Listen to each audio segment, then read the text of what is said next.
Viral audio clip प्रकरण तापले. विजय चौधरींवर atrocity आणि विनयभंगाचा आणखी एक गुन्हा दाखल. नमस्कार, आपण पाहतात परिवर्तन 24 न्यूज. नंदुरबारच्या राजकीय वर्तुळात पुन्हा एकदा मोठी खळबळ उडाली आहे. भाजपचे माजी प्रदेश महामंत्री विजय चौधरी यांच्या विरोधात नंदुरबार शहर पोलीस ठाण्यात अनुसूचित जमातीच्या महिला सामाजिक कार्यकर्त्यांच्या तक्रारीवरून अॅट्रॉसिटी कायदा आणि विनयभंगासह एका विविध कलमांखाली आणखी एक गुन्हा दाखल करण्यात आला आहे. तक्रारीनुसार 26 जुलै रोजी एका दूरध्वनी संभाषणादरम्यान संबंधित महिलेविषयी अपमानास्पद, बदनामीकारक आणि लज्जास्पद शब्दांचा वापर करण्यात आल्याचा आरोप आहे. तसेच त्या संभाषणाचे कथित रेकॉर्डिंग सोशल मीडियावर सार्वजनिकरित्या प्रसारित करून महिलेची सामाजिक प्रतिष्ठा, मान सन्मान आणि प्रतिमा मलिन करण्यात आल्याचे फिर्यादीने म्हटलंय.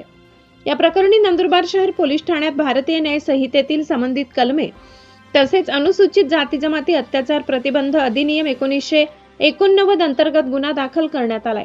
या प्रकरणाचा तपास उपविभागीय पोलीस अधिकारी हनुमंत गायकवाड करत आहेत.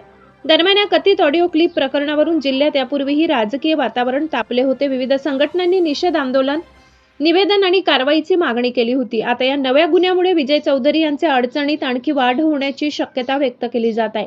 अधिकृत अपडेटसाठी पाहत रहा परिवर्तन 24 न्यूज. व्हिडिओ आवडल्यास लाईक करा, शेअर करा आणि चॅनलला सबस्क्राईब करायला विसरू नका. धन्यवाद.